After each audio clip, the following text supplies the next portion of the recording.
Pessoal, então boa noite. Podem, por favor, marcar a presença aqui ao lado e nós vamos dar sequência na nossa atividade.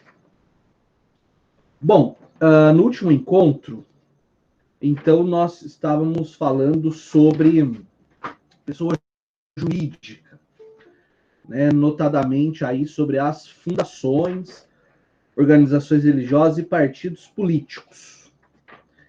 Para encerrar esse bloco de espécies de pessoas jurídicas, eu quero falar rapidamente com vocês sobre a Eireli, ou Eireli, para então depois nós falarmos depois de desconsideração da personalidade jurídica. Tá? Esse material que eu vou usar agora, ele não foi passado para vocês ainda, mas amanhã, junto com o vídeo, eu coloco esse material novo, tá? Que trata justamente do tema da empresa ou do empresário individual de responsabilidade limitada. Boa noite. Isso é uma inovação, né, que veio a partir de 2011, no sentido de que a pessoa que quer exercer a empresa individual, quer ser um empresário individual, essa pessoa possa fazê-lo sem comprometer o próprio patrimônio, tá? Então, o que acontece? No empresário individual de responsabilidade limitada, o que acontece? O patrimônio da pessoa jurídica fica separado do patrimônio do empresário individual, o que não acontece em outras espécies de empresa individual, né? Então, nesse tipo de pessoa jurídica, ela pode ser exercida por uma pessoa só, tá? Não tem problema nenhum. E, como eu disse, o grande atrativo é a separação do patrimônio da pessoa jurídica e do empresário individual. Bom, para exercer essa empresa individual de responsabilidade limitada, o capital mínimo exigido pelo Código Civil é de, no mínimo, 100 salários mínimos. Tá? Então, pelo menos 100 salários mínimos. Tá? No momento do registro da empresa. E ela tem como características, então, né? Que mostram para nós como ela pode ser uma opção para micro e pequena empresa. O exercício é feito, então, por uma pessoa com responsabilidade limitada. É puxado, não é pouco não. 100 salários mínimos é um valor considerável, né? Mas desculpa aí eu não ter explicado, né? O que quer dizer responsabilidade limitada? Então é assim, o sujeito constitui essa empresa individual de responsabilidade limitada e vai exercendo sua atividade, certo? Suponhamos que ele contraia muitas dívidas. Bom, o que quer dizer isso? Quer dizer que os credores, quando forem cobrar essas dívidas da pessoa jurídica, eles terão que se satisfazer com o patrimônio da pessoa jurídica, que é o mínimo de 100 salários mínimos. Ah, professor, mas os créditos são de 120 salários mínimos. Ora, os credores poderão, como eu disse, receber até esses 100 salários mínimos. Eu estou usando como exemplo o mínimo, tá? Aí os outros 20 salários mínimos que ficaram sem receber, pode cobrar do patrimônio pessoal do empresário individual? Não. Esses 20 salários mínimos ficam sem ser recebidos? Sim, sim. De forma bem seca, sim. É justamente por isso que esse tipo de pessoa jurídica é atrativo. Porque ela não permite, num primeiro momento, numa situação de normalidade, que o patrimônio pessoal do empresário seja atingido. será atingido tão somente o patrimônio da pessoa jurídica, e se tiver mais dívida do que patrimônio, alguns credores poderão ficar sem receber, né? Outras características bacanas. A existência de personalidade jurídica. Boa noite, seja bem-vindo. Então, a existência de personalidade jurídica, justamente para que possa haver essa separação patrimonial, né? A redução da informalidade. Então, as pessoas podem atuar formalmente agora, sob a modalidade de Eireli, né? É possível que eu faça a conversão de uma microempresa para a Eireli, a legislação permite, justamente para que haja maior proteção patrimonial, né? O empresário ele pode escolher qual modalidade de tributação vai incidir no seu negócio, né? Podendo optar pelo Simples Nacional, que de simples é só o nome, não é verdade? Mas é uma tentativa de simplificação da cobrança dos tributos, tá? E o ramo de atividade que pode ser exercido por uma Eireli é bastante amplo, né? Abrange praticamente todas as atividades comerciais, industriais, rurais, de prestação de serviço, tá?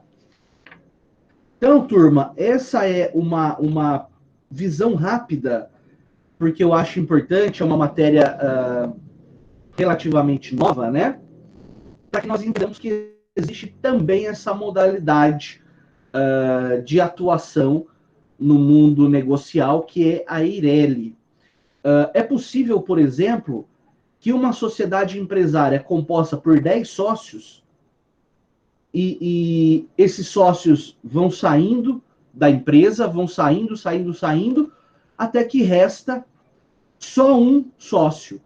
Ele pode pedir a conversão da sociedade para Eireli, desde que atente para esse requisito objetivo, que é o capital mínimo de 100 salários mínimos. Tá joia? Eu vou depois lançar esse material para que vocês possam ler depois com mais calma e estudar para ir na prova. Hein? Bom, agora eu vou passar para a matéria de hoje, que está no nosso programa especificamente, né, e tal, que é a matéria da desconsideração da personalidade jurídica. Nós terminando a desconsideração, nós passamos para o próximo assunto. Hoje vai ser um pouco mais pesada a aula, tá? Nós vamos passar, porque nós temos hoje e segunda-feira que vem só, para encerrar o nosso conteúdo. Então, nós vamos fazer hoje desconsideração da personalidade jurídica, claro, sem correria, sem atropelo. E depois, nós vamos conversar um pouco sobre bens, que é o assunto que encerra o semestre. Eu dividi em duas partes, tá? Inclusive, já está lá no Ambiente Conhecer. Bom, comecemos então a falar sobre desconsideração da personalidade jurídica, artigo 50 do Código Civil e artigo 133 do CPC. Então tá lá, ó, para quem está acompanhando com a legislação, artigo 50 do Código Civil e artigo 133 e seguintes do CPC. Passou um P aí. Bom, no início do nosso estudo de pessoa jurídica, nós aprendemos e conversamos o seguinte. Ó, a pessoa jurídica, ela também adquire personalidade jurídica.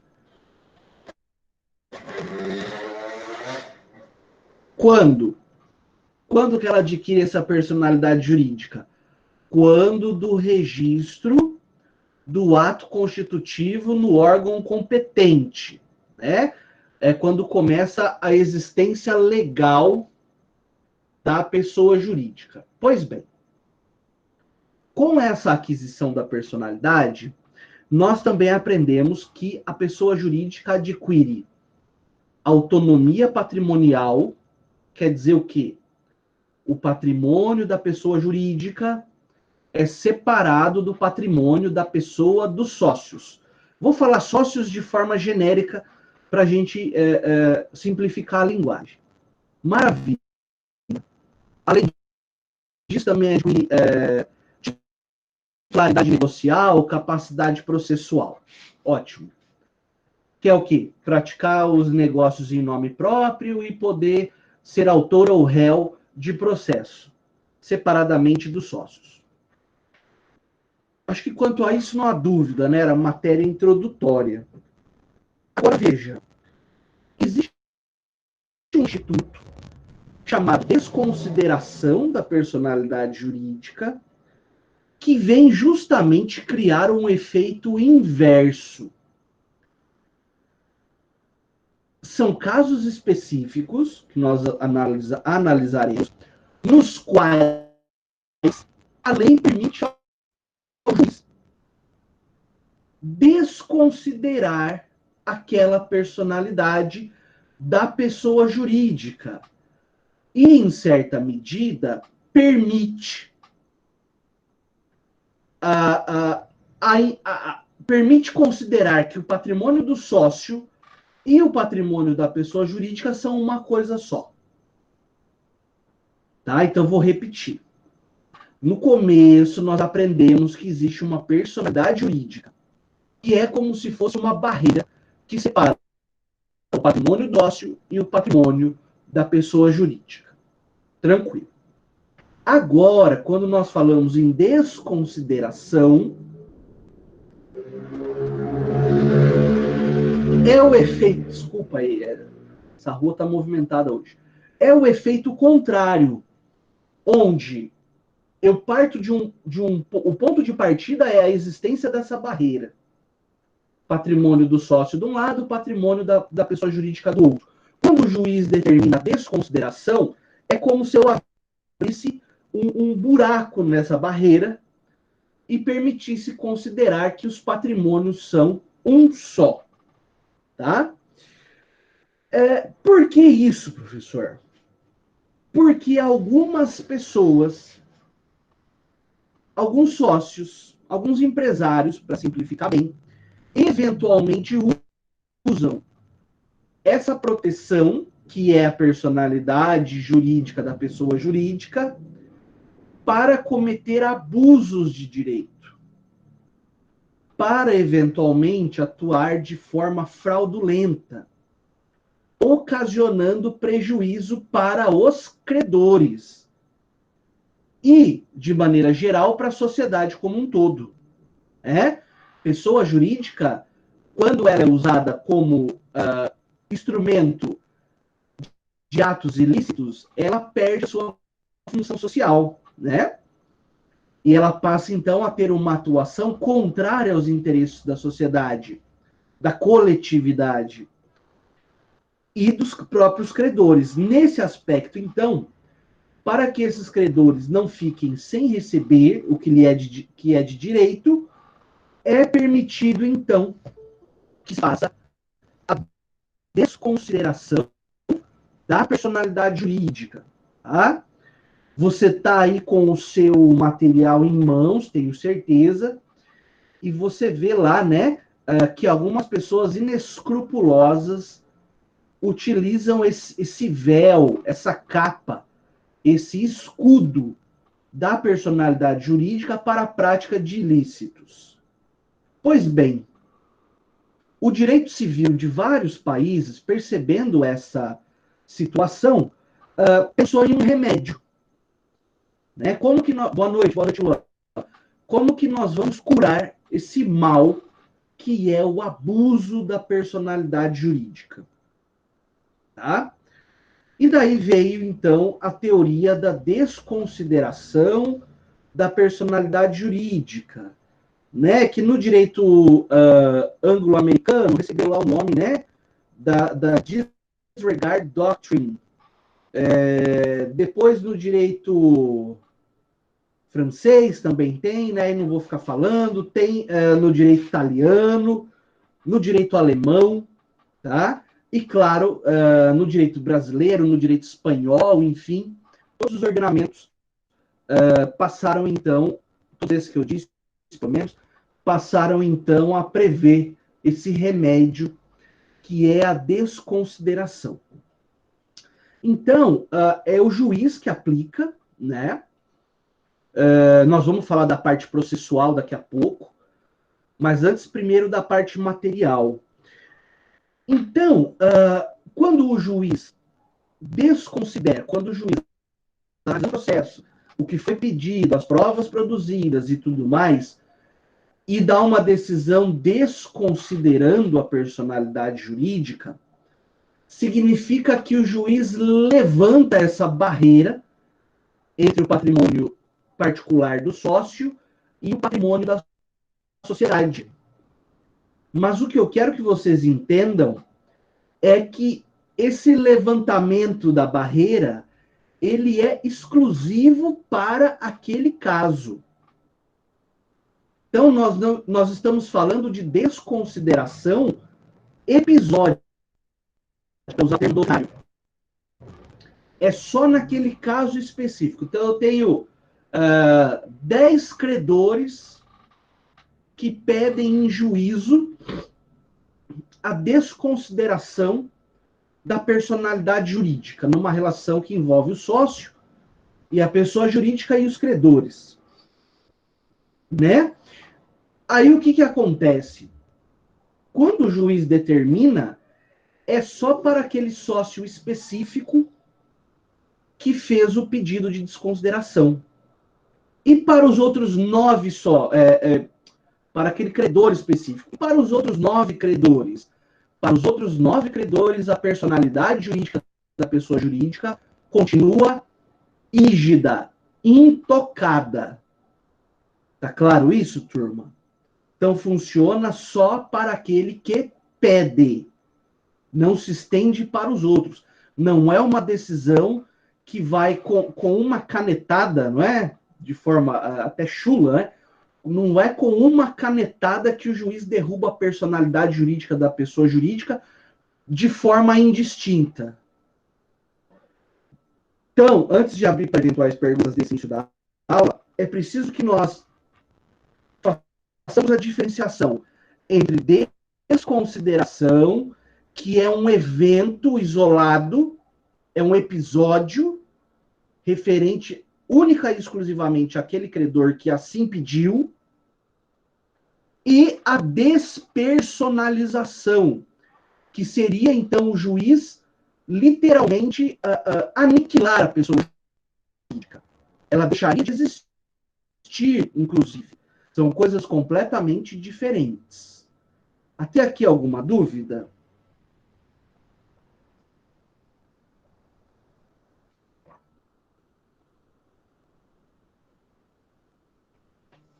Professor, tranquilo, professor? Tá tudo tranquilo? Maravilha. Então vamos dar sequência.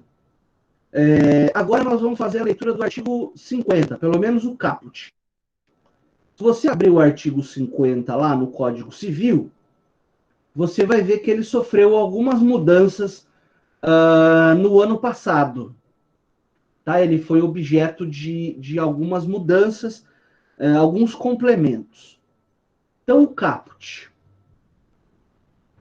Em caso de abuso da personalidade jurídica, caracterizado pelo desvio de finalidade ou pela confusão patrimonial, pode o juiz, a requerimento da parte ou do Ministério Público, quando lhe couber intervir no processo, desconsiderá-la para que os efeitos de certas e determinadas relações de obrigações sejam estendidos aos bens particulares de administradores ou de sócios da pessoa jurídica, beneficiados direta ou indiretamente pelo abuso. Bom, da leitura desse dispositivo, porque antes o artigo 50 só tinha o caput, né? Mas ele foi reformulado, então agora ele tem parágrafos, incisos e tudo mais. Mas, doutrinariamente, a teoria da desconsideração, ela parte de um pressuposto, né? Que é o pressuposto do abuso de direito, desvio de finalidade, né? Conforme está no caput ali, ó. Abuso da personalidade jurídica, desvio de finalidade ou confusão patrimonial. Então, essas são as três grandes causas, são os três grandes motivos pelos quais nós podemos falar em desconsideração da personalidade jurídica. Abuso da personalidade jurídica, caracterizado pelo desvio de finalidade ou confusão patrimonial. Pois bem, a partir daí, então, foram desenvolvidas duas teorias. A teoria maior e a teoria menor. Tá? É muito fácil de entender, turma. O que diferencia a teoria maior da teoria menor? É basicamente a facilidade ou a agilidade na aplicação. Como você pode intuir disso, a teoria maior tem requisitos, não requisitos, mas ela tem exigências mais robustas para ser aplicada. Ao passo que a teoria menor tem exigências mais simples para sua aplicação. Tá? Eu vou falar da teoria menor primeiro, e daí nós seguimos com a teoria maior, tudo bem? Vou dar uma invertidinha aí no material que foi disponibilizado para vocês.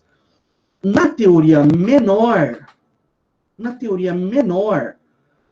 a única coisa que se exige que seja demonstrada é o prejuízo do credor. Então, eu estou diante de uma relação com uma pessoa jurídica e é flagrante o prejuízo ao credor e a personalidade jurídica atrapalha o ressarcimento desse credor, aplica-se a teoria menor. Que é um campo de aplicação onde ela é muito, muito fértil no direito do consumidor. Tá? O sujeito é consumidor. Todos nós somos, o tempo todo. Nesse exato momento. Aí ele compra uma televisão. Né? É muito comum em época de Copa, né? Promoção de televisão. Mas ele compra lá uma televisão em qualquer época do ano. Leva a TV para casa, feliz da vida. Quando ele vai assistir a série favorita dele, a televisão não liga. Por exemplo, só sai o som, não sai a imagem. Aí ele chega perto da televisão e está ali olhando, sem violência, tá? De forma bem calma, ele está apertando os botões, tentando fazer aparecer a imagem, e a televisão, de repente, explode, né? E desfigura um lado da face desse consumidor. Ora, ele acabou de sofrer um dano à sua saúde. É aquilo que nós chamamos de defeito do produto. Tudo bem, é hospitalizado, passa por cirurgias, e é óbvio que ele vai demandar a fabricante da televisão, uma marca X, para receber de volta o que ele gastou no seu tratamento médico, além de danos outros, não é? Como, por exemplo, dano moral, dano estético. Né? Quer deixar o exemplo mais colorido ainda? Suponha que esse consumidor é um ator de TV. Ganhava vida com a aparência dele. claro, com o talento e com a aparência. Pois bem, ele demanda e no processo a pessoa jurídica esconde-se atrás da própria personalidade, não é? Por exemplo, alegando que não tem dinheiro para pagar essa indenização. Ele pediu uma indenização muito alta, o juiz concedeu, dado a sua atuação aí no mundo televisivo, né? E daí, então, esse ator, esse consumidor, esse credor, ele diz o seguinte ao juiz, não é? Num pedido: olha, a personalidade jurídica da empresa está atrapalhando o meu ressarcimento, porque eles dizem que a empresa não tem patrimônio para pagar esses milhões da minha indenização. Mas nada impede, Excelência, que Vossa Excelência desconsidere a personalidade jurídica e ataque o patrimônio dos sócios para completar o valor que falta para me pagar. Isso é teoria menor. Eu comprovei o prejuízo e que a personalidade atrapalha.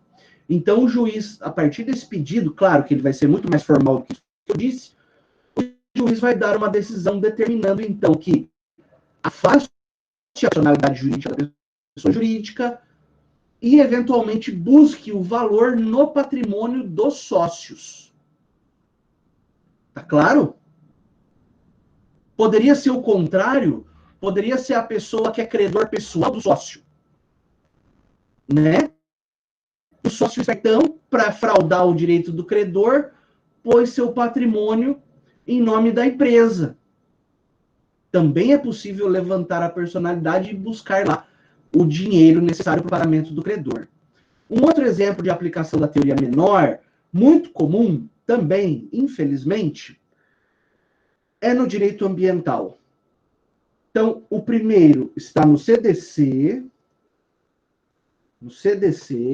e o segundo exemplo está na lei, estou pondo aqui, 9.605/98, que é a lei de crimes ambientais.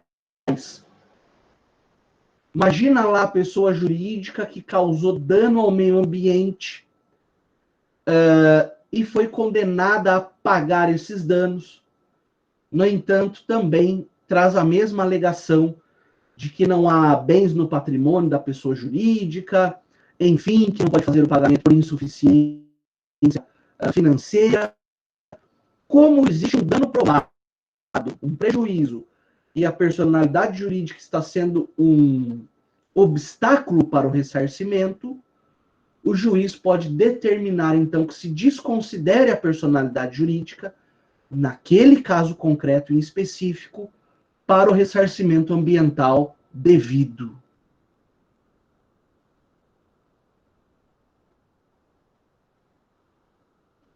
O que são empresas LLC?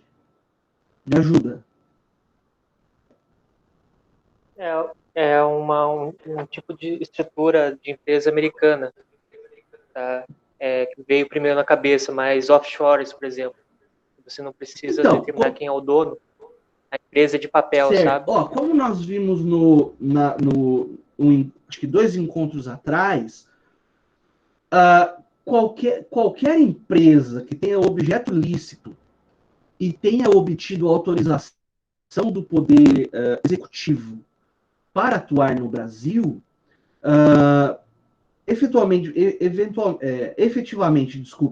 vai poder atuar aqui, mas a partir de então tem que ter sede ou escritório ou filial no Brasil e vai se submeter ao Código Civil. Então acaba caindo também nessas regras. Certo? Ainda que tenha sede no estrangeiro, não tem problema nenhum. Por exemplo, uma multinacional, a Sony, por exemplo, que atua no Brasil, e atua, né? Mas antes ela precisou de autorização do governo, precisou então montar um escritório, que seria uma referência dela aqui no Brasil, e a partir de então se submeteu ao Código Civil. Né? Isso está na Lei de Introdução às Normas do Direito Brasileiro. Salvo engano, artigo 12. né? Vocês estudaram a lei de introdução no semestre passado, né? Acho que é 11. Não sei se eu te respondi.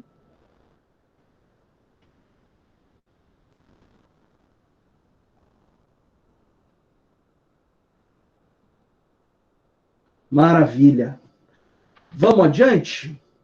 Tudo ok com a teoria menor, turma?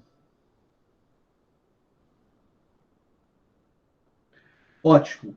Então veja que na teoria menor eu não me preocupo em verificar se houve atuação fraudulenta da utilização fraudulenta da autonomia patrimonial. Eu não me pergunto se houve abuso de personalidade, se houve confusão patrimonial. Como dito, pergunta-se apenas se houve prejuízo, comprovado, claro, e se a personalidade jurídica é um obstáculo para o ressarcimento desse prejuízo. Ótimo. Isso é teoria menor, aplicada, por exemplo, mas não só, no CDC e na Lei de Crimes Ambientais. Agora vejamos a teoria maior. Olha lá, na teoria maior, para que ela possa ser aplicada pelo juiz, o requerente precisa demonstrar, então, que houve fraude, que houve abuso, que houve confusão patrimonial, né? Vamos fazer aqui uma nova leitura do caput. Vamos de novo, ó. Em caso de abuso da personalidade jurídica, esse é o gênero, caracterizado pelas espécies desvio de finalidade ou confusão patrimonial. Então, para que eu possa aplicar, no caso concreto, a teoria maior, veja que ela é um pouco mais trabalhosa, eu tenho que demonstrar desvio de finalidade ou confusão patrimonial. Aí você me pergunta, professor, o que é desvio de finalidade e o que é confusão patrimonial? Ora, o próprio artigo 50, remodelado, complementado, traz esses conceitos para nós. Então, no artigo 50, parágrafo 1º, nós vemos o seguinte: para os fins do disposto nesse artigo, desvio de finalidade é a utilização da pessoa jurídica com o propósito de lesar credores e para a prática de atos ilícitos de qualquer natureza. Por exemplo, usar a pessoa jurídica como fachada para lavagem de dinheiro sujo, de dinheiro ilícito, de dinheiro de origem ilícita, né? Então, isso é desvio de finalidade. Usar a pessoa jurídica com o intento de causar prejuízo a credores e para a prática de atos ilícitos de qualquer natureza. Então, imagina a situação na qual o sócio, por exemplo, o administrador, porque né, a pessoa jurídica tem que ter alguém responsável por revelar a vontade da pessoa jurídica. A pessoa jurídica por si só não fala, não pensa, não, né? Não tem querer, ela precisa da atuação de um ser humano.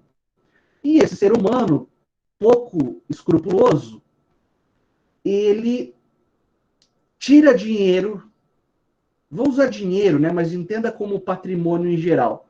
Ele tira dinheiro da pessoa jurídica e coloca no patrimônio pessoal dele. Com qual intenção? De que quando os credores forem cobrar a pessoa jurídica, não encontrem patrimônio.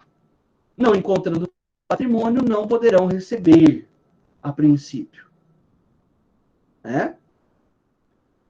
Ou então, como nós dissemos, para a prática de atos ilícitos.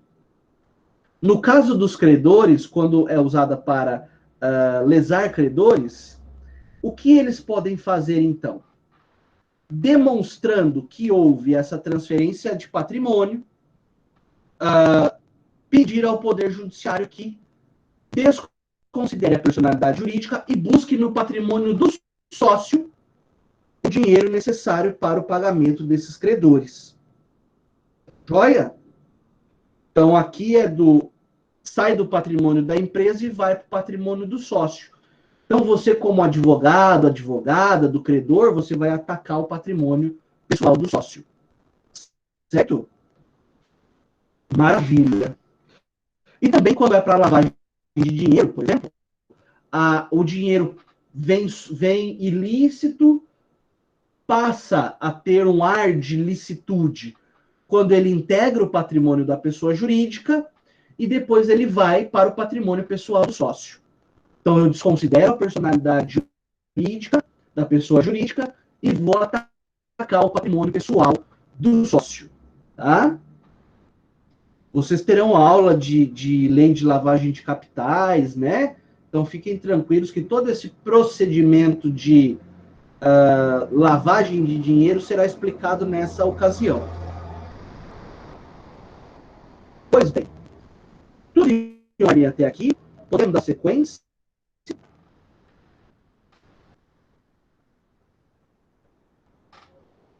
Tá, enquanto vocês pensam aí, eu só vou fechar a janela aqui, só um instantinho.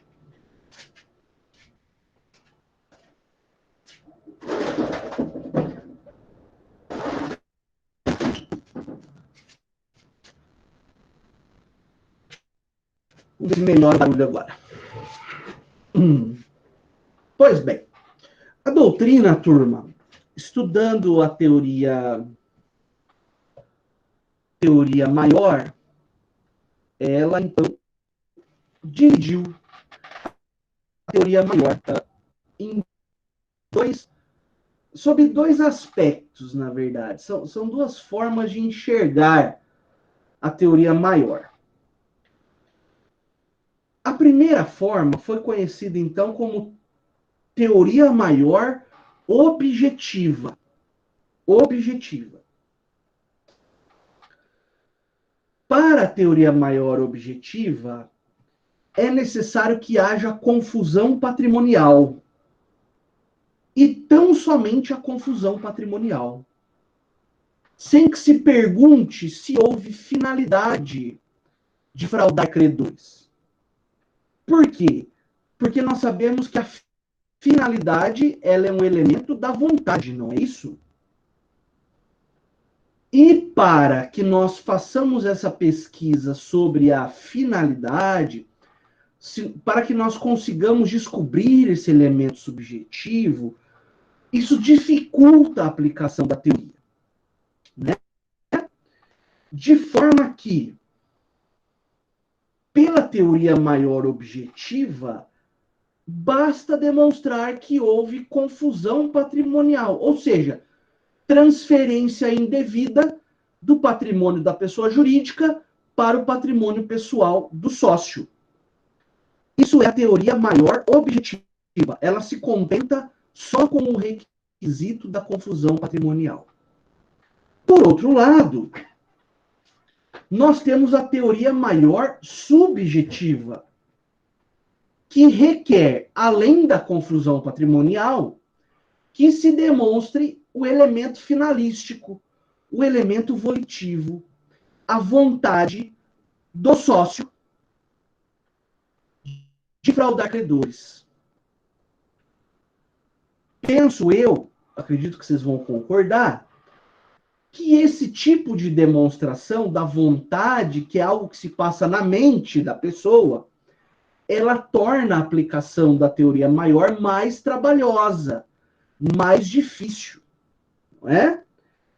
Por isso, o Código Civil adotou, pelo menos é o que transparece da leitura do artigo 50, adotou aí a teoria maior objetiva, de forma a facilitar a aplicação da teoria maior e de forma a coibir, não é, os abusos da personalidade jurídica da pessoa jurídica. Tudo bem, Amanda? Fica tranquila. Vamos torcer aí que vai dar certo. Entenderam? E daí nós trouxemos no nosso material, né, apoiado no Carlos Roberto, alguns exemplos, não é? De confusão patrimonial. Que também encontram-se previstos no parágrafo 2º do artigo 50. Vamos a eles. Entende-se por confusão... Isso lá no parágrafo 2º. Entende-se por confusão patrimonial a ausência de separação de fato entre os patrimônios. Quais patrimônios? Do sócio e da pessoa jurídica. Caracterizada por cumprimento repetitivo pela sociedade de obrigações do sócio ou do administrador e vice-versa. Então, para pagar a escola dos filhos, o sócio ou o administrador pega dinheiro direto do caixa da pessoa jurídica, né? Ou para pagar um boleto da pessoa jurídica, o sócio dá um cheque próprio. Isso é confusão patrimonial. 2, transferência de ativos ou de passivos sem efetivas contraprestações, exceto os de valor insignificante, e outros atos de descumprimento da autonomia patrimonial. Esse inciso 3 é um inciso que nós chamamos de cláusula aberta, né? Não dá para o legislador imaginar toda e qualquer forma de confusão patrimonial. Então, ele exemplifica no 1 e no 2, e no inciso 3 ele faz uma abertura para que qualquer outra causa possa caber aí nesse parágrafo 2º, inciso 3. Né? Você pode ver também bens do sócio. Por exemplo, a residência, o imóvel que é residência do sócio, registrado em nome da pessoa jurídica, ou a sede da pessoa jurídica registrada em nome do sócio. Ora, não é à toa que o sócio tem CPF e a pessoa jurídica tem CNPJ. É para que cada coisa fique no seu devido lugar, não é? Então, nós temos aí uma forma muito mais simples. Boa noite. Uma forma muito mais simples de nós verificarmos a possibilidade de aplicação da teoria maior. Nesse caso, teoria maior objetiva. Certo? Até aqui tudo bem, turma?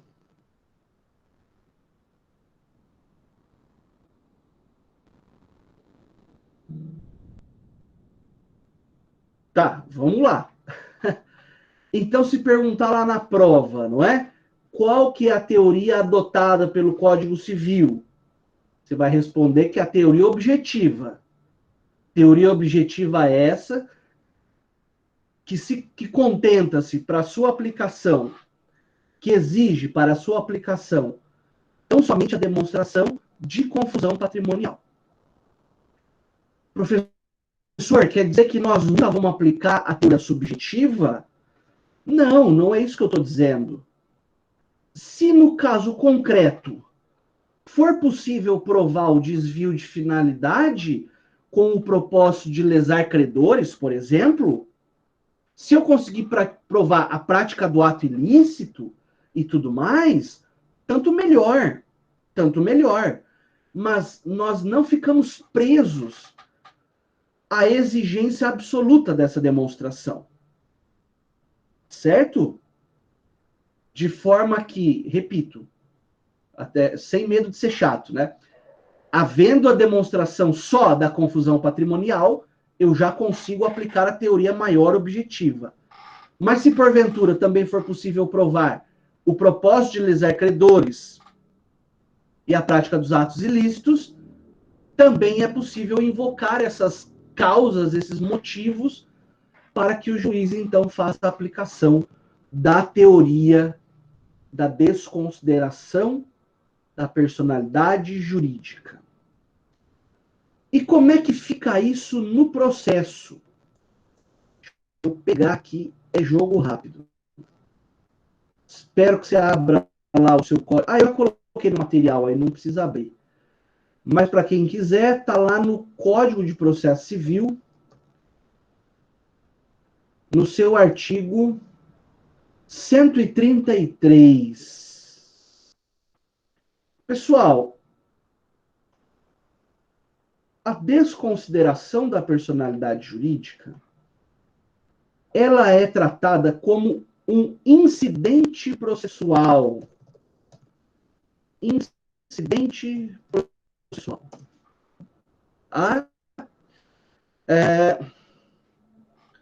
O que quer dizer isso?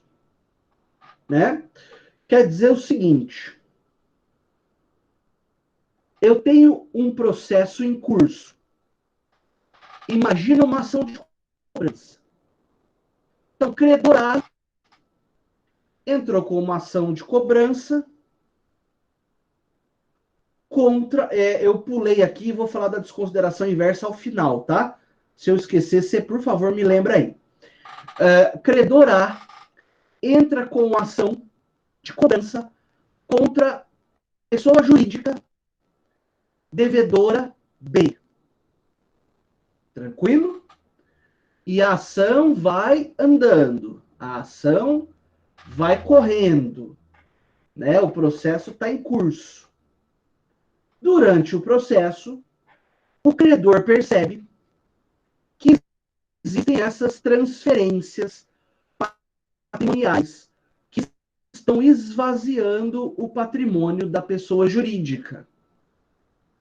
E o credor pensa, bom, se continuar do jeito que está, hora que chegar a sentença e eu for transformar essa sentença em dinheiro, que é o que interessa, já não vai ter mais nada lá no patrimônio dessa pessoa jurídica que me deve. Porque está havendo o esvaziamento, a dilapidação do patrimônio da pessoa jurídica sendo transferido para o patrimônio do administrador C. Certo? O que o credor faz na pessoa do seu advogado, na pessoa da sua advogada? Faz um pedido incidental. Então, já tem um pedido em curso, concorda? Que é o quê? Receber o crédito. Mas agora vem um novo pedido dentro do processo. Que não é o pedido inicial, é o pedido incidental. Ele acontece durante o trâmite do processo.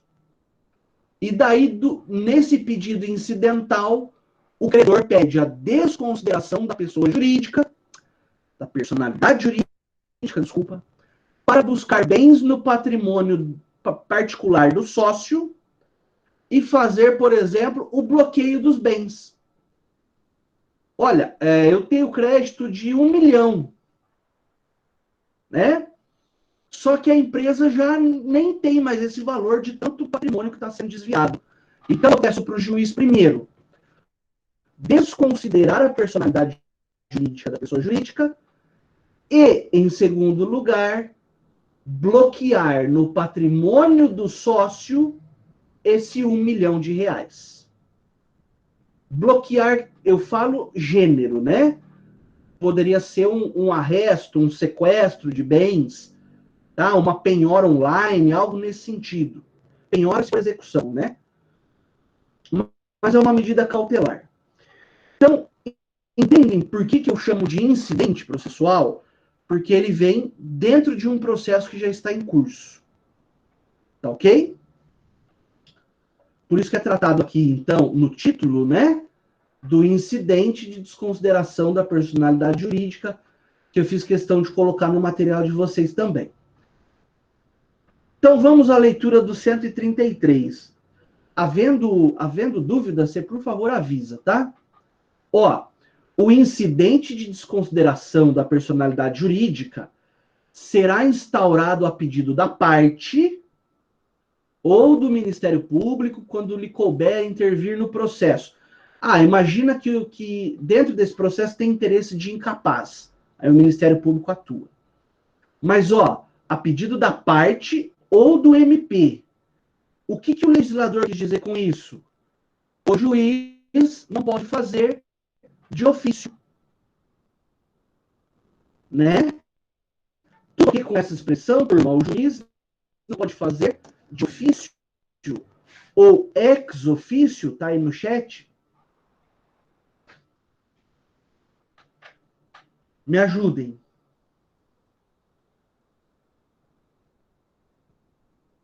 Tô achando a turma deveras quieta hoje. É? Quando, então, nós dizemos que o juiz não pode fazer de ofício, quer dizer o quê? Que ele precisa ser provocado, né? Ele não pode fazer por iniciativa própria. Beleza. Muito bom. Parágrafo 1º do 133. O pedido de desconsideração da personalidade jurídica observará os pressupostos previstos em lei. Então, o pedido de desconsideração observará os pressupostos previstos em lei. Quais pressupostos são esses que o legislador está falando? Aqueles do artigo 50, caput do Código Civil. Não, beleza, a hora que você lembrar, daí você pergunta. Sobre cartório. Professor, uma dúvida, se tiver como. Pois não. Em relação a, por exemplo, Caixa Econômica, tá? Uma empresa pega um empréstimo com a Caixa Econômica e fica em débito, tá? Os sócios, o CPF dos sócios pode entrar na cobrança sem finalizar o processo, ou é necessário o processo? Por exemplo, dívida ativa, tá? O CPF dos sócios entra em dívida ativa antes de finalizar o processo? Na verdade, não.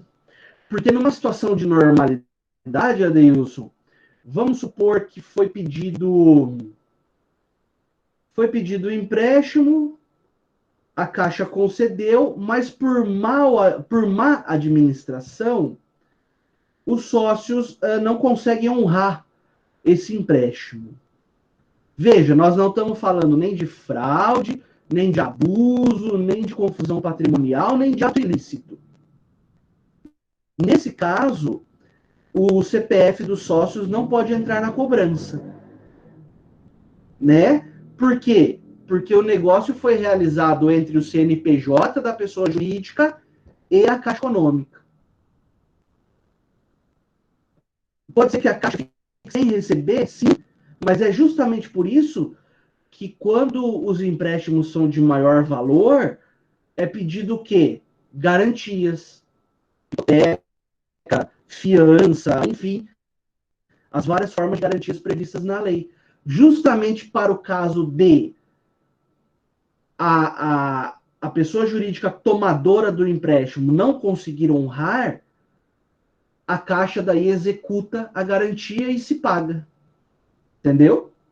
No caso da dívida ativa, é a mesma coisa. Dívida ativa para tributos daí, né, turma? O fisco, ele vai cobrar do CNPJ. Se eventualmente o CNPJ não tem como pagar o fisco, aí o que vai fazer? Suspende o processo por 5 anos e espera para ver se vai aparecer patrimônio. Se não aparecer, o fisco fica sem receber, eventualmente. Mas numa situação de normalidade, não se cobra o CPF, não se cobra a pessoa física do sócio. Tá? A pergunta veio bem a calhar, porque daí a gente pode usar o seguinte: a Caixa percebeu, né, consegue detectar confusão patrimonial. Opa, aí a conversa muda de rumo. Aí a Caixa Econômica, né, pelos seus advogados, procuradores, enfim, pode pedir efetivamente a desconsideração da personalidade jurídica dessa pessoa jurídica que pegou o empréstimo e buscar lá no patrimônio dos sócios o valor que lhe é devido. Porque agora houve um dos pressupostos para a aplicação da teoria maior. Legal?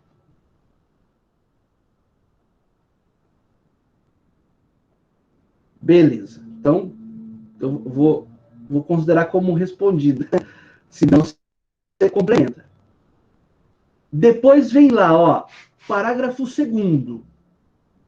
Aplica-se o disposto nesse capítulo a hipótese de desconsideração inversa da pessoa jurídica. Chegou onde eu queria. Então, veja, no material de vocês aí, eu coloquei um tópico especial tratando de desconsideração inversa. Eu vou explicar o que é primeiro e depois a gente aprofunda, tá bom? Sempre com exemplos. Eu acho que com exemplo tudo fica mais claro. Imagina o sócio ou a sócia, o sócio, nesse nosso exemplo específico, que é devedor de alimentos. Então, ele tem um filho que cobra alimentos dele, certo?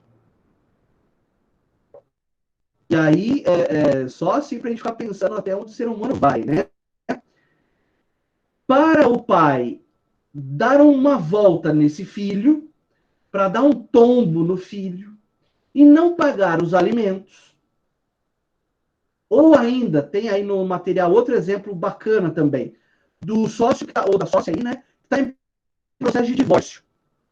E para esvaziar o próprio patrimônio e não ter que dividir muito com o outro cônjuge, ou esvaziar o patrimônio e não ter que pagar o alimento para o filho, o que o sócio faz? Ele pega do patrimônio próprio e joga na pessoa jurídica. Até agora nós estávamos estudando a pessoa jurídica para o patrimônio pessoal.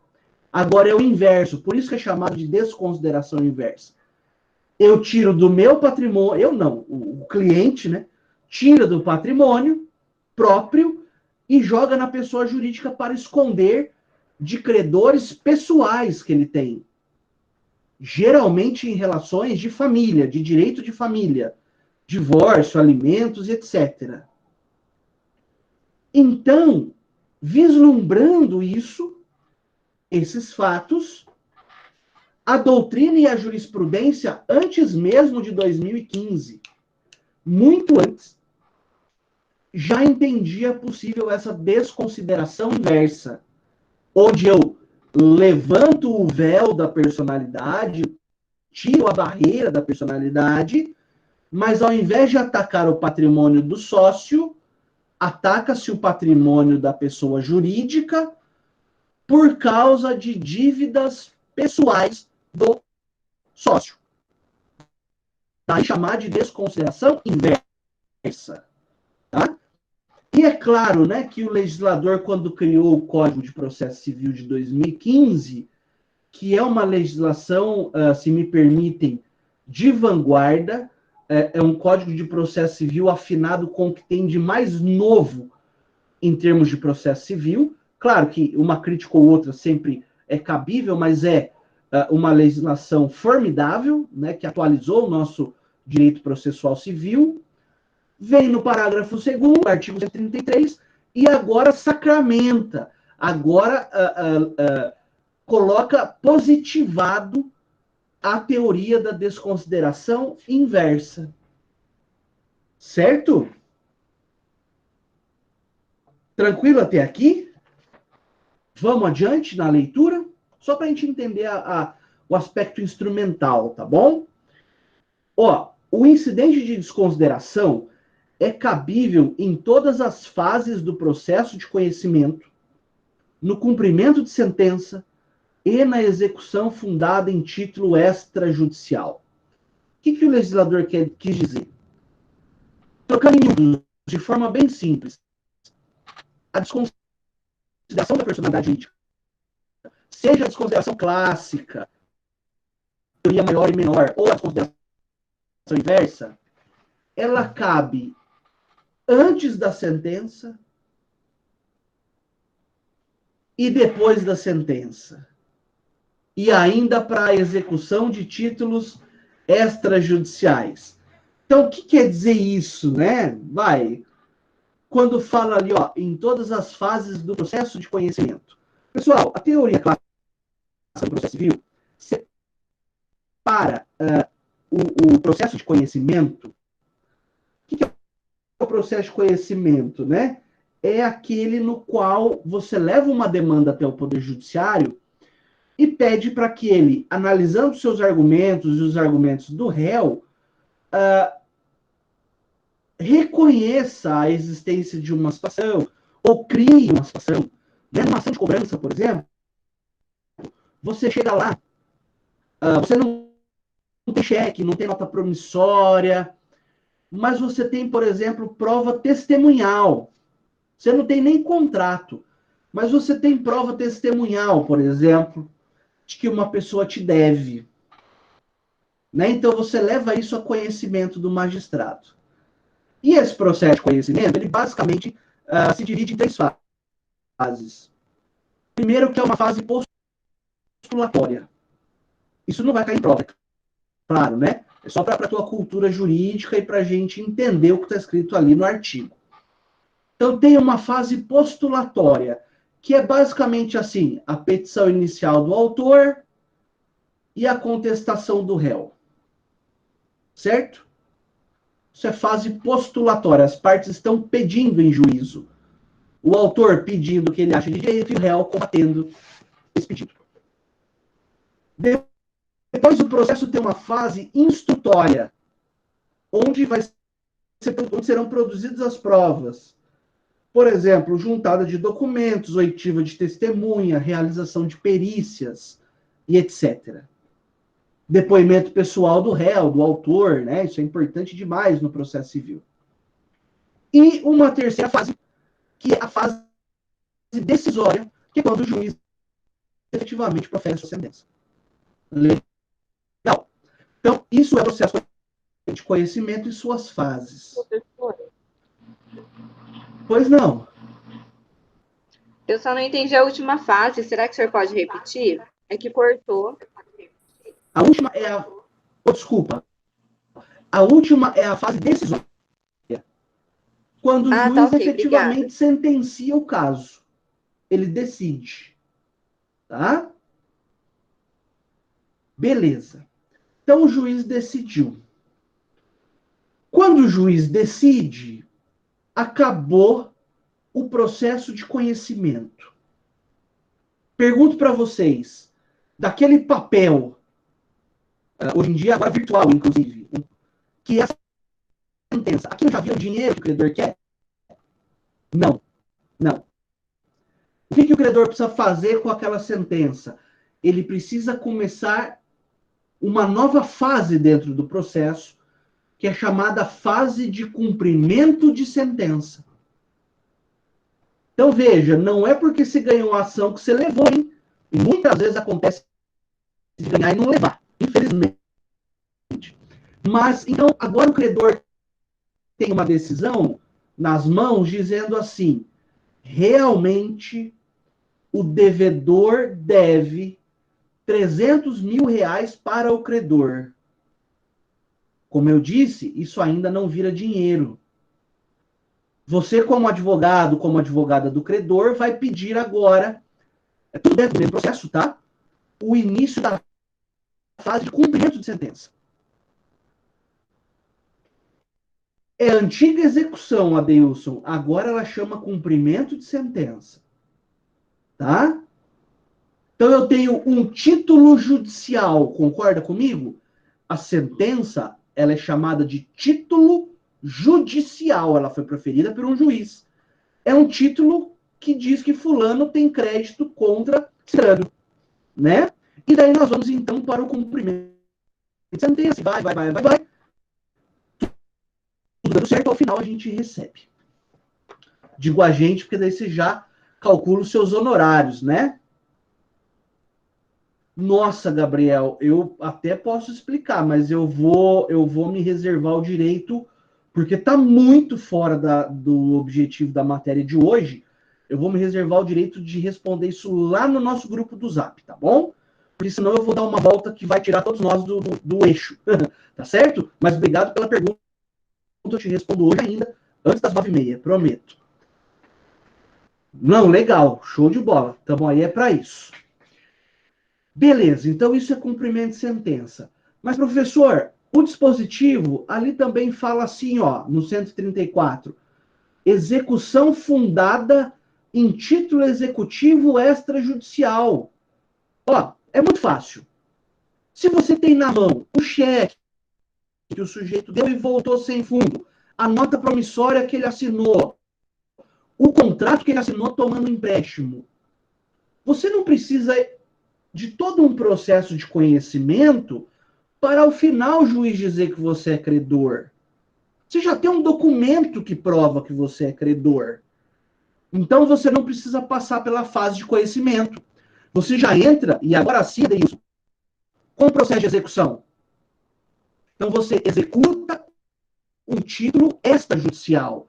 Por exemplo, uma nota promissória. Tá certo? É mais rápido. É mais rápido.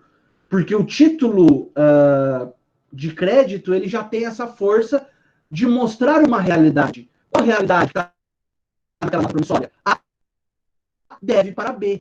Então, o credor precisa falar excelência, lê aqui a nota promissória, e lá no final do processo você diz para mim que eu sou credor. Não. Alguns juízes, inclusive no passado, nem recebiam esse tipo de pedido. O juiz falava, olha só, você já tem uma nota promissória, executa direto, não precisa de processo de conhecimento. Então, veja, cabe o incidente de desconsideração em qualquer fase do processo de conhecimento, no cumprimento de sentença, que é o título judicial, e na execução de título extrajudicial, que, como dissemos, é um processo mais rápido. O que eu quero que você entenda é que em qualquer momento desses é possível desconsiderar a personalidade jurídica, desde que demonstrados os pressupostos. Seja os pressupostos da teoria maior, seja os pressupostos da teoria menor. Tá bom? Legal. Veja, a instauração, parágrafo 1º. A instauração do incidente será imediatamente comunicada ao distribuidor para as anotações devidas. Aqui não há muita dúvida, né? Vai para o cartório do distribuidor e ele anota que tem uma desconsideração em curso. Parágrafo 2º. Esse é interessante.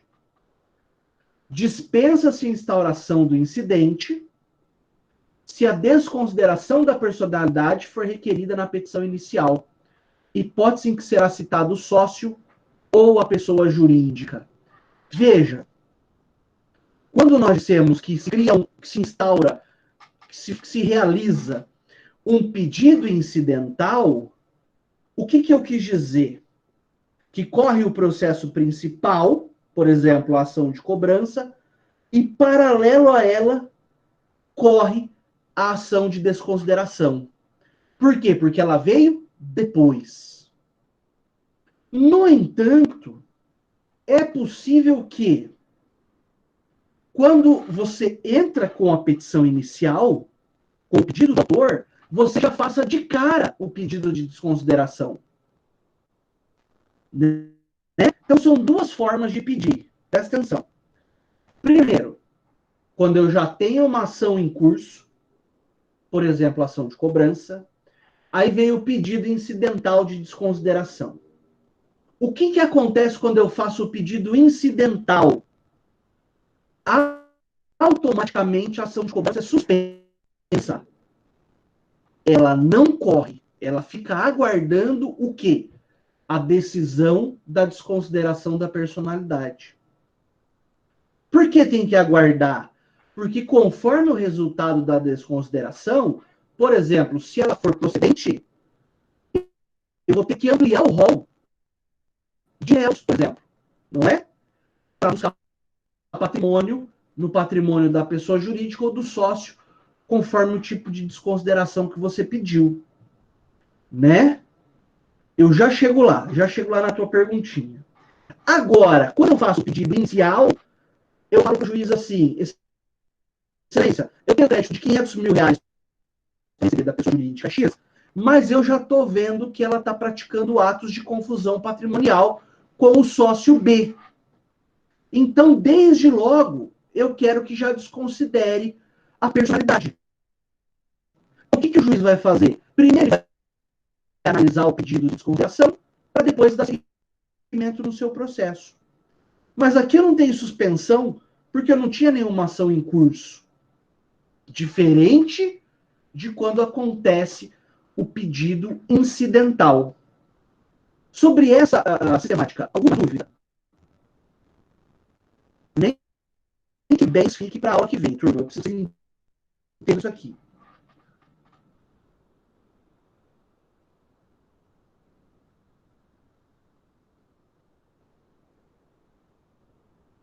Ninguém tem? Tá. Adeilson, eu já vou voltar na sua pergunta, só vou fazer a leitura do restinho dos dispositivos, tá? Ó, o parágrafo 3º estabelece aquilo que eu havia dito para vocês. Está aí no material que está na mão de vocês. Ó, a instauração do incidente suspenderá o processo. Essa é a regra. Toda vez que eu tenho um processo em curso e se pede desconsideração da personalidade jurídica, a regra é que o processo que estava em curso seja suspenso até decisão da desconsideração. Mas na hipótese do parágrafo 2º, que é a ressalva aí, não tem essa suspensão. Por quê? Porque você pediu ao mesmo tempo a ação de cobrança e a desconsideração. Aí não tem o que suspender.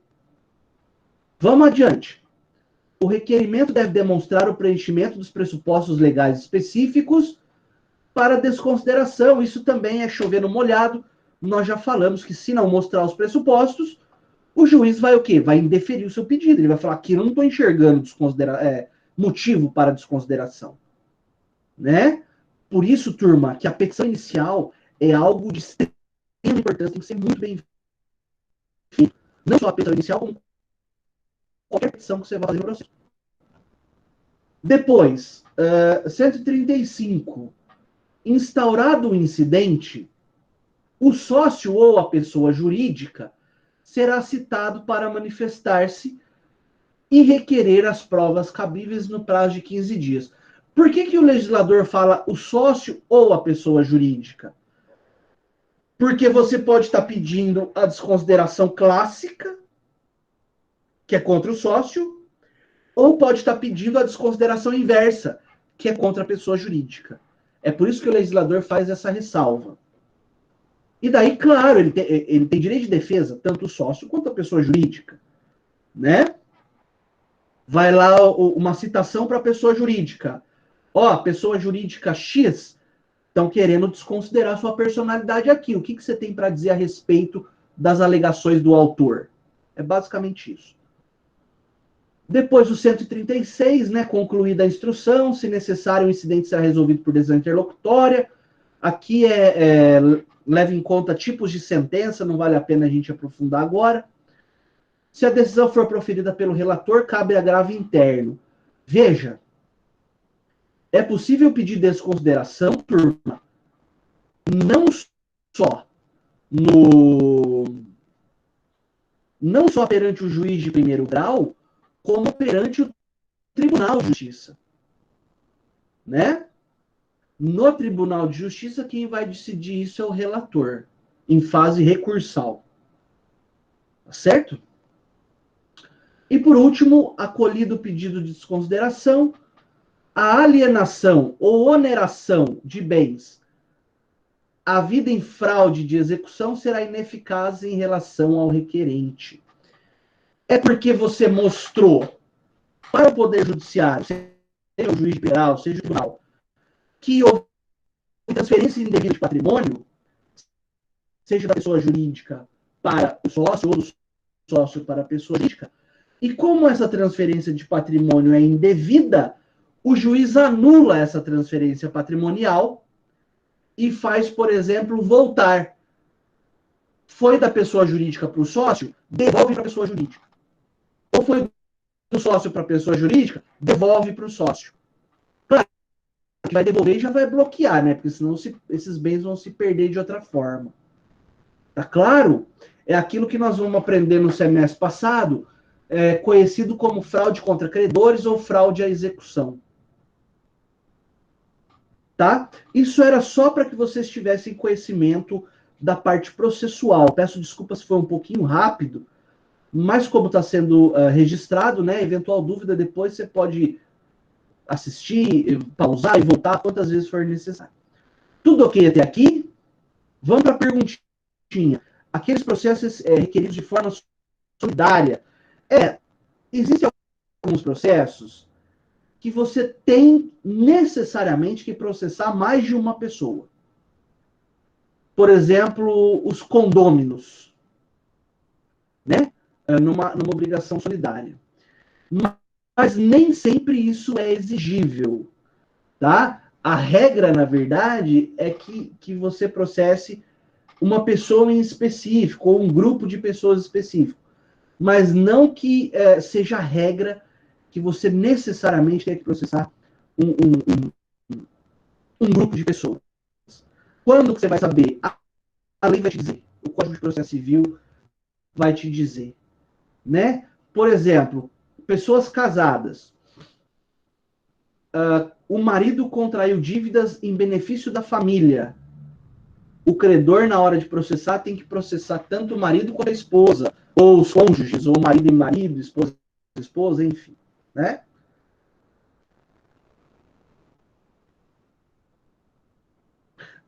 Então, se for o caso de uma desconsideração já no começo do processo, aí necessariamente você vai ter que entrar contra os dois. Contra o sócio e a empresa. Porque você está pedindo lá no comecinho, né? Maravilha. Turma, de forma genérica, alguma dúvida quanto à desconsideração da personalidade jurídica?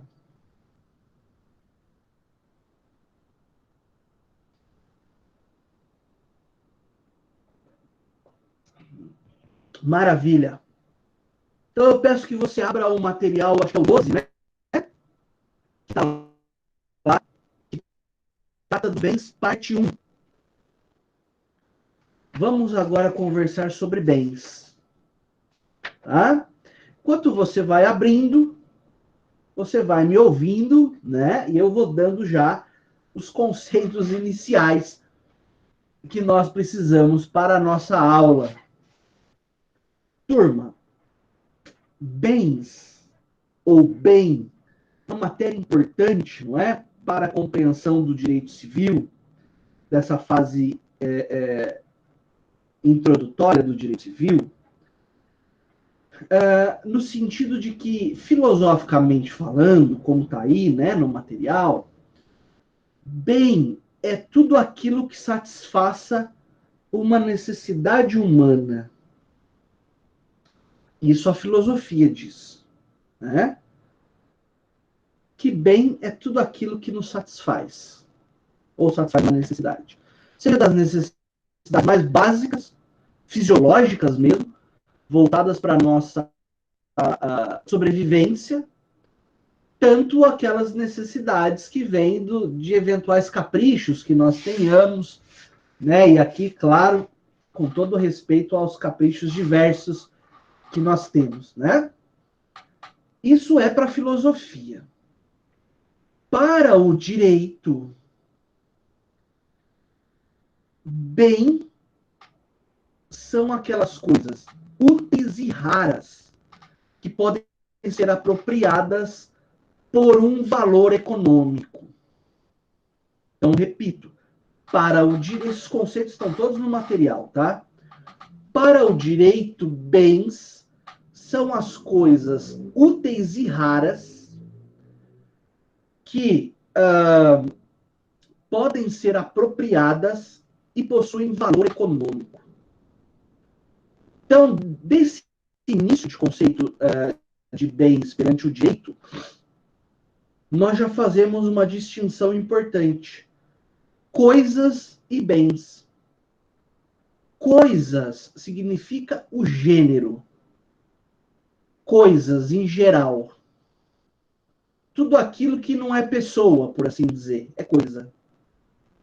E bem é uma espécie de coisa. Repito, os bens, então, são as coisas úteis e raras, passíveis de apropriação e que possuem valor econômico. Então, veja,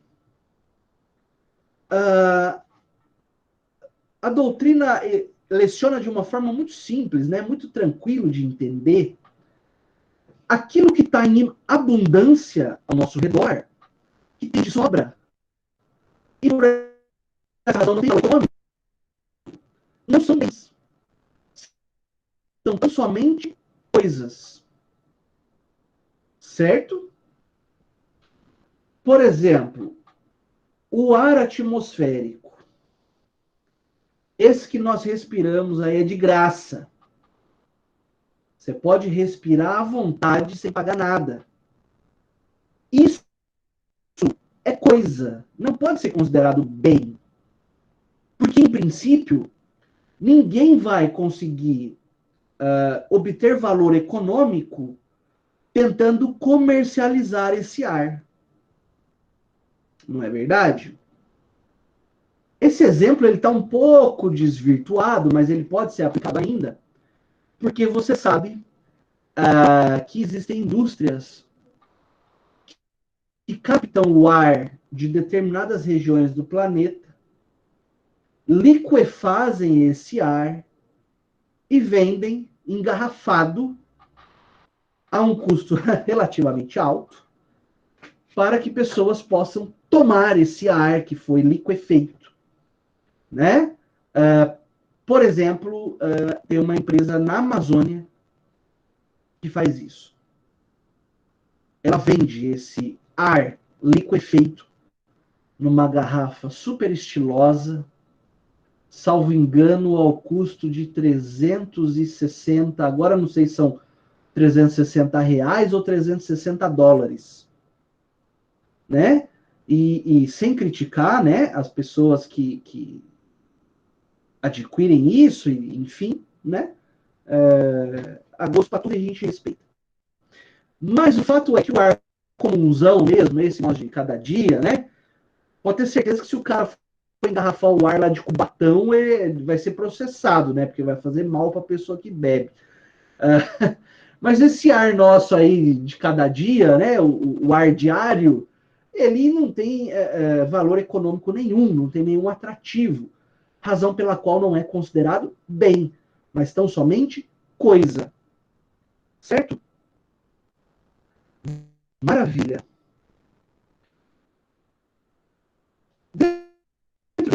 Desses conceitos iniciais, tem duas disposições que eu acho bastante interessantes, dois conceitos doutrinários que eu acho bastante interessantes. O primeiro, está aí no material, é o de res nullius. Res nullius. Res nullius quer dizer o quê? Coisa de ninguém, ou coisa sem dono. É possível que haja coisa sem dono. Qual é o melhor exemplo? A caça que está nas matas, claro que desde que praticada de acordo com a lei, nos períodos adequados, né? Os peixes que estão nas águas também, desde que pescados no momento oportuno, respeitando a legislação ambiental, eles são coisa de ninguém, eles são coisas que estão na natureza. Mas veja, a partir do momento em que o pescador tira esse peixe da água, inclusive tem a foto aqui, né, do Luiz, quando o pescador profissional, aquele que vive da venda do pescado, ele tira esse peixe e oferece ao comprador por um preço, aquilo que a princípio era uma coisa sem dono, passou a ter um dono, que é o pescador, e passou a ser um bem, porque agora tem valor econômico. Entenderam? Beleza. Por outro lado, nós temos a res derelicta, que é a coisa abandonada. E a coisa móvel, hein? A coisa móvel. A coisa móvel abandonada. Não é coisa perdida. E qual que é a diferença? Na coisa abandonada, o dono não quer ser dono mais. É o popular jogou fora. Né? Vez por outra a gente vê as pessoas ainda têm esse péssimo hábito, jogam o sofá na calçada lá. Né? Ele fez isso, não é porque no fim do dia ele quer sentar no sofá lá na calçada e olhar o movimento. É porque ele não quer ser dono mais do sofá. Quer dizer, então, que qualquer pessoa pode passar, pegar e levar embora. Agora, a coisa perdida. Imagina um animalzinho de estimação que escapou da residência e fugiu e se perdeu. O dono não quer abandonar o cachorro, ele quer continuar a ser dono do cachorro, por exemplo, mas o cachorro está perdido. Então, a pessoa que acha esse cachorro tem obrigação legal de devolver. Diferente da pessoa que pegou o sofá, porque o sofá já não tem dono mais. O dono abandonou a coisa. Tá bom? É importante isso, turma, porque a gente tem que entender que aquele provérbio que achado não é roubado, ele é mentira. Tá? Achado deve ser entregue ao dono. Se você não conseguir localizar o dono, entregue para a autoridade policial mais perto de você. Porque senão você vai estar incidindo no crime de apropriação indébita de coisa achada, né? E ninguém quer ser acusado de crime nenhum, ainda que esse seja um crime de pena leve, mas ainda é crime, né? Tá bom? Salvo engano, o artigo 169 do Código Penal. Então, achado não é roubado na porta do mercado é mentira, tá? Nem sempre é assim. Joia? Bom, tratando dessa parte inicial de bens, nós temos que lembrar, e aqui eu vou me falar mais breve, tá? Que nós temos os bens corpóreos e bens incorpóreos, né? Que tem a ver com os bens corpóreos, com a sua existência física, né? Material, e os incorpóreos com a existência imaterial. Por exemplo, uma marca, né? Tá aí no material o software, o programa, então a gente não toca, a gente não pega, né? Enfim, direito autoral, crédito, tudo isso são bens incorpóreos. Por quê? Porque eu posso transferir o crédito, não posso? Se eu posso transferir o crédito, que é um direito, ele é um bem. Mas como eu não consigo tanger, não consigo tocar, ele é um bem incorpóreo. Tem aí a observação, né, do direito romano, que essa separação vem do direito romano.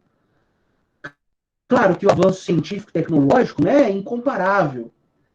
E daí os doutrinadores falam, mas tem os gases, né, que são bens, por exemplo, o oxigênio, que vai lá naqueles cilindros de oxigênio para quem, por exemplo, precisa deles para uma melhor respiração, para uma melhor ventilação do seu organismo. Ele é um bem, ele tem valor econômico, mas você não pega o oxigênio, né? Então, alguns doutrinadores falam que essa classificação ela está ultrapassada, mas eu acho que vale a pena para a gente ter um início de entendimento a respeito desses tipos de bens, né? E daí, claro, né, uma diferença importante entre os bens corpóreos e incorpóreos é que, no caso, por exemplo, dos corpóreos, a transferência se faz, não é, com registro, por exemplo, nos bens imóveis, com a entrega, no caso dos bens móveis. Por quê? Porque eu toco, né? Eu pego. E no caso dos bens incorpóreos, a transferência se dá por cessão. Veja como é verdade. Quando nós estudamos direitos da personalidade, eu falei cessão de direito autoral. Agora há pouco eu falei de cessão de crédito. Posso falar de cessão de marca e patente, né? Posso falar de cessão de know-how. O que é o know-how? É o conhecimento técnico de uma atividade. Então, veja, quando eu trato de bens incorpóreos, eles são transferidos pelo Instituto da Cessão. Quando eu trato de bens corpóreos, eles são transferidos pelo registro, no caso de bens imóveis, e pela entrega, também chamada de tradição. Tradição aqui não tem nada a ver com cultura, é entrega. É entrega, pegar o bem e entregar para o outro. Então, os bens móveis podem ser transferidos por entrega ou tradição. Essa é uma diferença também bastante importante entre bens corpóreos e incorpóreos. Legal. Eu vou ver se eu consigo chegar com vocês, pelo menos, nos bens imóveis, tá? Vamos adiante. Se houver dúvida, turma, como sempre, por favor, pergunta aí. Patrimônio. Conceito de patrimônio, né? Pessoal, o patrimônio ele é diferente do bem. O patrimônio, na verdade, ele é o conjunto, é o coletivo dos bens que a pessoa possui, né? Mas não só daquilo que é positivo. O patrimônio também engloba o que é negativo. Quer dizer que o patrimônio, então, é o conjunto dos créditos e débitos de uma determinada pessoa, seja ela pessoa natural ou pessoa jurídica. É o espelho, é o resumo da atividade econômica de alguém, de uma pessoa. Tá certo? Também é uma projeção da personalidade da pessoa, o patrimônio. Dito isso, então veja, o patrimônio pode ser composto por bens corpóreos e incorpóreos. Né? O patrimônio pode ter lá casa, dinheiro no banco, automóvel, crédito de R$ 1.000, débito de 5.000, direito autoral sobre determinado livro, né? E por aí vai. Dito isso, nós temos uma classificação dos bens. Claro, né, turma? Sempre torna mais fácil o estudo quando é feita a classificação. Não só o estudo, como a própria aplicação do instituto, né? Ele se torna mais facilitado pela classificação. Bom, o Código Civil, ele traçou uma classificação para nós, inicial, no seu artigo...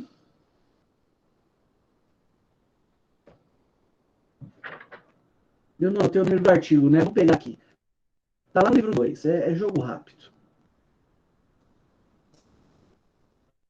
Aqui. Lei 10.406.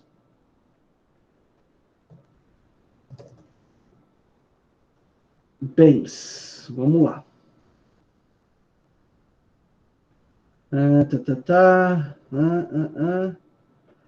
Lá no livro 2, a partir do artigo 79, tá? Onde nós encontramos uma classificação que é feita em capítulos.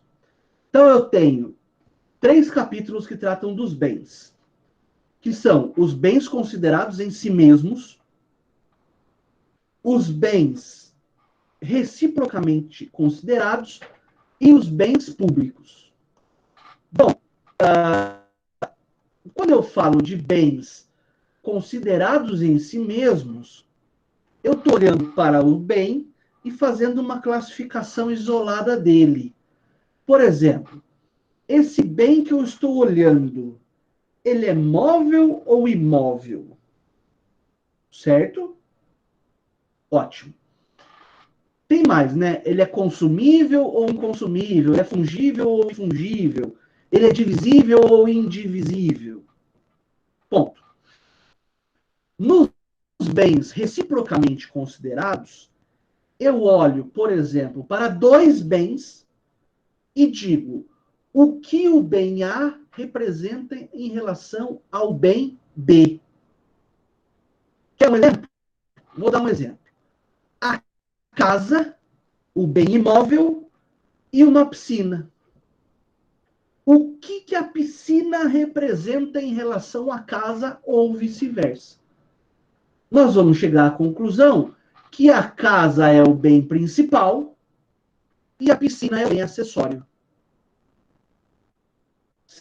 Certo? É um acessório que aumenta de forma bem simples, né? É um acessório que aumenta o prazer daquela residência. Opa, ainda mais em dias quentes como esses que estamos passando, não é?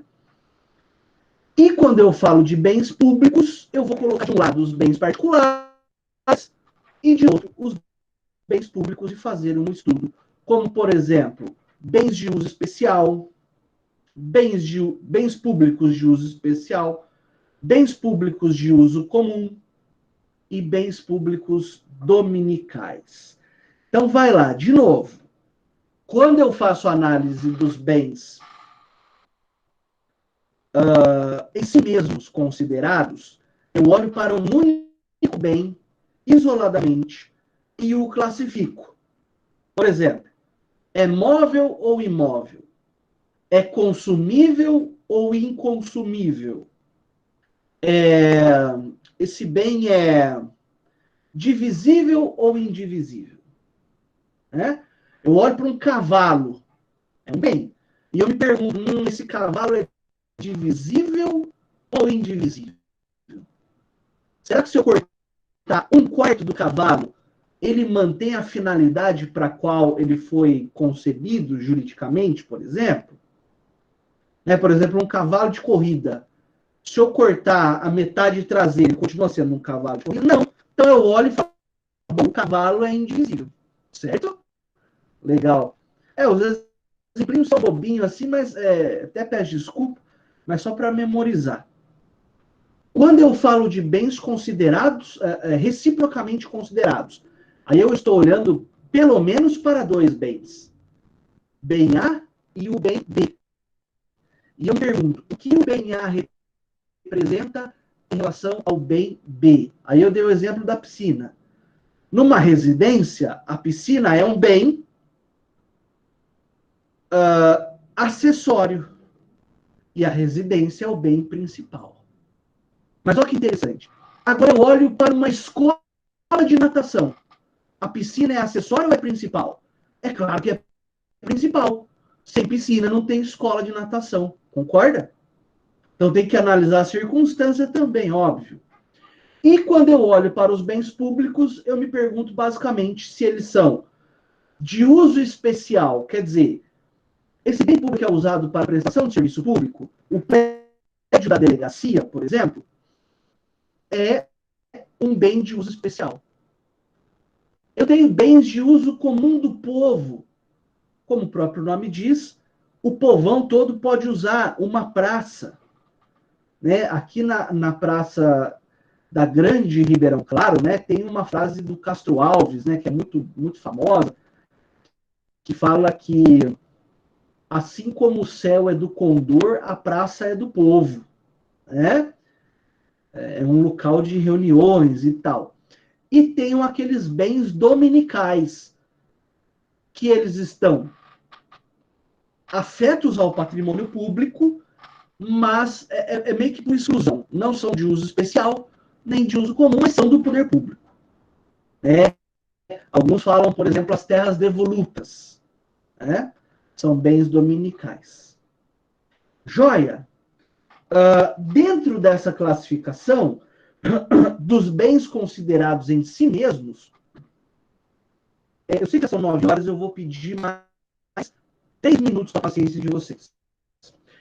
Os bens considerados em si mesmos, nós começamos a analisar, como eu disse, isoladamente os bens e fazer algumas divisões que vão nos ajudar sobremaneira, especialmente na divisão entre bens móveis e imóveis. Tá?